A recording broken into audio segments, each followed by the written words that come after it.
प्रशांत किशोर क्या अब चुनाव नहीं लड़ेंगे? पहला ऐसा दल होगा जिसके न प्रदेश अध्यक्ष चुनाव लड़ेंगे, जिसके न राष्ट्रीय अध्यक्ष चुनाव लड़ेंगे और न जिसके सूत्रधार प्रशांत किशोर चुनाव लड़ेंगे। तो क्या प्रशांत किशोर ने मैच तो नहीं फिक्स कर दिया? राघोपुर से प्रशांत किशोर ने जो फीडबैक लिया उसमें अपने आप को इन्होंने मजबूत नहीं पाया। करगहर से रितेश पांडे और राघोपुर से चंचल सिंह, तो प्रशांत किशोर कहाँ है? तेजस्वी यादव चुनाव लड़ेंगे, यादव का गढ़ है, राजद का गढ़ उसे माना जाता है, वहां तेजस्वी बनाम चंचल सिंह, ये क्या मुकाबला है? प्रशांत किशोर ने जो किया उससे साफ लग रहा है कि प्रशांत किशोर तेजस्वी यादव के सामने शरणम गच्छामी हो गए। नमस्ते, मेरा नाम है परितोष शाही और आप देख रहे हैं प्रभात खबर। इस वक्त बिहार चुनाव से लेकर एक बहुत जरूरी खबर आई है, बहुत बड़ी खबर आई है। एक तरफ प्रशांत किशोर जो दावा करते थे कि बिहार के सभी बड़े नेताओं के सामने वो ऐसा उम्मीदवार उतारेंगे जो नाक में दम कर रख देगा। उनका कहना था कि हम एक भी ऐसा सीट नहीं छोड़ेंगे जहां पर बड़े बड़े नेता खड़ा हो, वहां पर उनको इतना सवाल किया जाएगा, उनके सामने इतना मजबूत नेता उतारा जाएगा कि उनको अगर 20 दिन 25 दिन भी क्षेत्र में रहना पड़े तो कम पड़ जाएगा और जीत उनके उम्मीदवार की होगी। लेकिन अभी खबर आ रही है कि तेजस्वी यादव जो राघोपुर से 15 तारीख को नामांकन करने वाले हैं, नामांकन दाखिल करने वाले हैं, उनके खिलाफ उनकी पार्टी ने एक उम्मीदवार को उतारा है जिसके बारे में आप शायद ही जानते होंगे। तेजस्वी यादव के सामने जनसुराज के उम्मीदवार के रूप में होंगे चंचल सिंह। ये चंचल सिंह कौन है, क्या करते हैं, इनका इतिहास क्या रहा है और इनका बैकग्राउंड क्या है, इस बारे में आइए जानते हैं हम अपने सहयोगी आदर्श सिंह से। आदर्श सिंह, बताइए, तेजस्वी यादव के सामने चंचल सिंह, क्या मुकाबला होगा या चंचल सिंह के सामने मतलब तेजस्वी यादव के सामने प्रशांत किशोर ने सरेंडर कर दिया है? देखिए, बड़ी बात यही है कि जहां एक तरफ चर्चा हो रही थी कि प्रशांत किशोर राघोपुर से चुनाव लड़ेंगे, तो एक उम्मीद ये जताई जा रही थी कि मुकाबला कांटे का होगा, टक्कर का होगा। लेकिन अभी प्रशांत किशोर ने जो किया उससे साफ लग रहा है कि प्रशांत किशोर तेजस्वी यादव के सामने शरणम गच्छामी हो गए। यानी कि प्रशांत किशोर ने पूरी तरीके से तेजस्वी के सामने सरेंडर कर दिया है, आत्मसमर्पण कर दिया है। आत्मसमर्पण कर दिया है। हाँ। मतलब अब वहां पर लड़ाई होने ही वाला नहीं है। अब जो भी तेजस्वी यादव को टक्कर मिलेगा एनडीए के उम्मीदवार से ही मिलेगा। तो इस चंचल सिंह जो नाम आ रहा है, ये कौन है, क्या करते हैं? चंचल सिंह, सबसे पहली बात कि अगर आप चर्चा के हिसाब से देखें, राजनीतिक दृष्टिकोण से देखें, तो शायद बड़े स्तर पर कोई इनको जानता नहीं होगा। हो सकता है कि राघोपुर में लोग इनको पहचानता क्या हो। आप जानते थे? नहीं, मैं पहली बार मैं भी नहीं जानता जब पहली बार ये लिस्ट में नाम आया, जब इनका नाम सामने आया, जब सिंबल के साथ ये इनका फोटो सामने आया, तो पहचानने से लोग इनकार कर रहे हैं कि भाई ये है कौन। लेकिन चूंकि अब हम लोग तो भाई जानकारी निकाल लेते हैं, इनसाइड स्टोरी ही कर रहे हैं। तो चंचल सिंह के बारे में अगर आपको बता दे तो ये व्यवसायिक प्रकोष्ठ में रहे हैं जनता दल यूनाइटेड के। अच्छा। जनता दल यूनाइटेड से इनका नाता रहा है, नीतीश कुमार की पार्टी से। साथ ही साथ एक बड़े व्यापारी और बड़े ठेकेदार मतलब ये भी लाए गए नेता है, लाए गए नेता। ये पैरासूट से इनको लैंड कराया गया है वाले हैं। और ये धन पशु है। हाँ। चंचल सिंह की और कोई पहचान हो ना हो, लेकिन चंचल सिंह की ये पहचान है कि पैसा है उनके पास। पैसा से एक और बात याद आया कि जब भी इनका प्रेस कॉन्फ्रेंस होता है उम्मीदवारों के ऐलान के बाद, तो हंगामा होता है, कहता है पैसा लेकर टिकट दिया गया है। यहाँ पर भी वही कुछ है क्या? बिल्कुल। और इनका आप देखिए ना, होटल बिजनेस है इनका, दिल्ली जैसे शहर में, राजधानी में होटल का बिजनेस है। उसके अलावा रियल एस्टेट में भी इनका काम चलता है। सरकार की कई बड़ी योजनाओं में ये ठेकेदार हैं। मतलब नमामि गंगे जैसे प्रोजेक्ट में बताया जा रहा है, अभी तक जो जानकारी है, हम इसका 100% पुष्टि तो नहीं करते हैं, लेकिन अभी तक जानकारी है कि नमामि गंगे जैसे प्रोजेक्ट में इनके हिस्से की ठेकेदारी है। तो इतने बड़े आदमी है, इतने बड़े धन पशु है, लेकिन बड़े नेता नहीं है। अब जनता दल यूनाइटेड, राजद और भाजपा जैसी पार्टियों में कई प्रकोष्ठ है और उस प्रकोष्ठ के कई सदस्य, कई संयोजक, कई जिला स्तर और प्रदेश स्तर और राष्ट्रीय स्तर पर कमेटी होती है, लेकिन उसको कौन जानता है? राघोपुर जहां एक तरफ तेजस्वी यादव चुनाव लड़ेंगे, यादव का गढ़ है, राजद का गढ़ उसे माना जाता है, वहां तेजस्वी बनाम चंचल सिंह, ये क्या मुकाबला है? क्या मुकाबला? प्रशांत किशोर ये क्या करवाना चाह रहे हैं? इससे साफ जाहिर होता है कि प्रशांत किशोर ने वॉक ओवर दे दिया है कि मैच आप जीत जाइए। अब सवाल तो लोग ये भी उठा रहे हैं, ये हमारा सवाल नहीं है, कि क्या प्रशांत किशोर ने मैच तो नहीं फिक्स कर दिया है? प्रशांत किशोर ने मैच तो नहीं फिक्स कर लिया, यह तो है ही।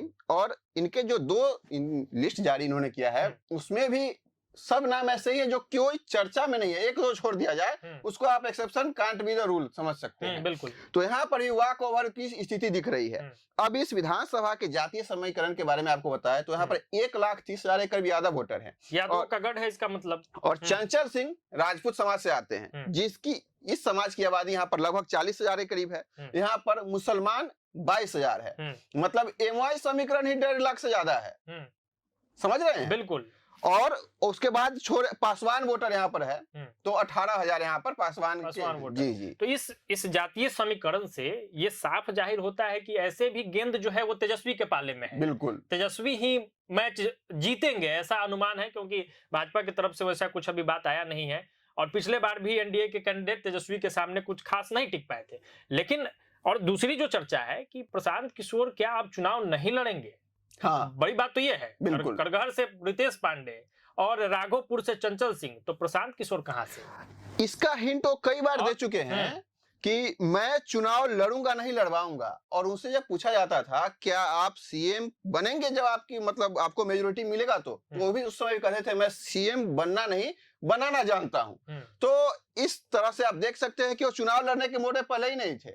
और उन पर यह भी आरोप लग रहा है कि वो टिकट बांट के बना रहे हैं। क्या बना रहे हैं आप भी जानते हैं, हम भी जानते हैं। नहीं, बात अब इसका है कि ठीक है उन्होंने हिंट दिया जी, क्योंकि वो रणनीतिकार है, स्ट्रैटेजी बनाते हैं, तो स्ट्रैटेजी के तहत वो हर जगह ये कह रहे थे कि संभव है कि मैं चुनाव न लड़ूं। लेकिन हाल के दिनों के जब उनके इंटरव्यूज को जब वो भाषण दे रहे हैं, जब वो मीडिया के लोगों से बातचीत कर रहे हैं, तो वो ये कह रहे थे, जैसा कि पिछले चर्चा में हम लोग कहा था बिल्कुल कि राघोपुर हम जा रहे हैं और वहां से फीडबैक लेंगे और तब बताएंगे कि हमको क्या करना है, कैंपेन की शुरुआत करेंगे। तो इससे साफ जाहिर होता है कि राघोपुर से प्रशांत किशोर ने जो फीडबैक लिया उसमें अपने आप को इन्होंने मजबूत नहीं पाया। बिल्कुल। क्या प्रशांत किशोर को इस बात का डर था कि राघोपुर से वो तेजस्वी के खिलाफ चुनाव लड़ेंगे तो प्रशांत हार जाएंगे और टिक नहीं पाएंगे। और ये देखिए कि पूरे बिहार में इतनी बड़ी बड़ी बात प्रशांत किशोर करते हैं और पूरे बिहार में एक सीट भी उनके नाम पे अभी तक नहीं आया, ये सोचने वाली बात है। एक तरफ आप देखते होंगे कि आज बीजेपी ने जो 71 उम्मीदवारों की लिस्ट जारी की है उसमें सभी बड़े नाम है, लगभग 12 मंत्री हैं। सम्राट चौधरी, विजय सिन्हा, नितिन नवीन से लेकर सारे मंत्री हैं। और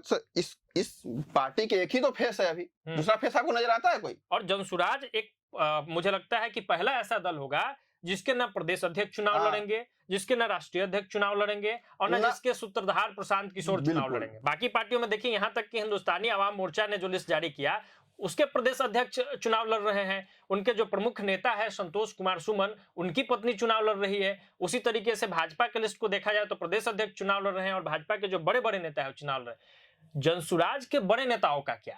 इसका मतलब ये साफ है कि प्रशांत किशोर ने शायद कमजोर उम्मीदवारों की लिस्ट देकर एनडीए को भी वॉकओवर दे दिया है और महागठबंधन को भी कहा है कि भाई आप ही जीत लो, आप ही लड़ लो। और इस लिस्ट से साफ जाहिर होता है कि कहीं ना कहीं प्रशांत किशोर का जो मनोबल है वो गिरा है और इस चुनाव में जनसुराज को वो शायद कहीं नहीं देख रहे होंगे। मतलब ये सोच से उनके जो लिस्ट आया है। अब आप देखिए कि एक भी पॉलिटिकल बड़ा व्यक्ति जनसुराज के टिकट से चुनाव नहीं लड़ रहा है। क्यों नहीं लड़ रहा है? तो इसका मतलब है कि वो अपने सर्वे में बड़े लोगों को शामिल नहीं करवा पाए अपने पार्टी में और बड़े लोगों ने भी दिलचस्पी नहीं दिखाई है। वही लोग अगर एक दो आपको नाम दिखेगा भी तो या तो जो प्रशांत किशोर से शुरू से लड़े हैं उनके साथ जुड़े हैं, और नहीं तो दूसरे वैसे लोग हैं जिनका कहीं दाल नहीं गला। जहां भाजपा ने भी कह दिया कि भाई आप एक्सपायर मटेरियल हो, जहां महागठबंधन ने भी कह दिया कि आप एक्सपायर मटेरियल हो, तो वो अब जनसुराज से आके और अपनी आखिरी इच्छा पूरा कर रहे हैं और जनसुराज से टिकट ले रहे हैं। चुनाव लड़ने का एक शौक पूरा कर रहे हैं, ऐसा भी कहा जा सकता है। हम जब 2022 में प्रशांत किशोर ने जनसुराज को लॉन्च किया था तब उन्होंने तमाम वादे किए थे, बिहार को बदल देंगे, बिहार से पलायन को रोक देंगे, रोजगार होगा, बिहार के युवा, बिहार की लड़की, बिहार के लड़के गुजरात, महाराष्ट्र या दक्षिण के राज्यों में जाकर काम नहीं करेंगे। 3 साल उन्होंने लगातार इसी पर बात किया, लेकिन अब लग रहा है कि 3 साल वह पार्टी बनाने में जो लगाए हैं वह बहुत कम पड़ गया है, क्योंकि न उनके एक भी उम्मीदवार कुछ ऐसे दिख रहे हैं जिनकी अपनी एक क्षेत्र में पकड़ हो, या जो कोई अच्छा काम कर रहे हो, या पहले से कोई उनका राजनीतिक बैकग्राउंड रहा हो। आपके पास पैसा तो हो सकता है, लेकिन आप चुनाव जन समर्थन से जीतते हैं। बिना जनता के समर्थन से, बिना जनता के बीच जाने गए आप चुनाव नहीं जीत सकते हैं, चाहे आप कितना भी पैसा क्यों नहीं रखे हुए हो।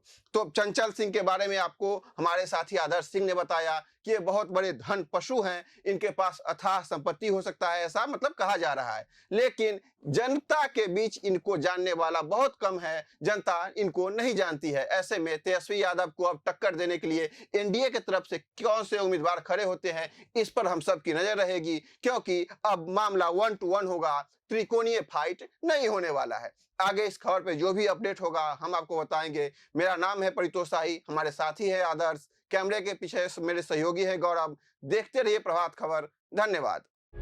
प्रभातखबर.com, विश्वास वही, रफ्तार नहीं।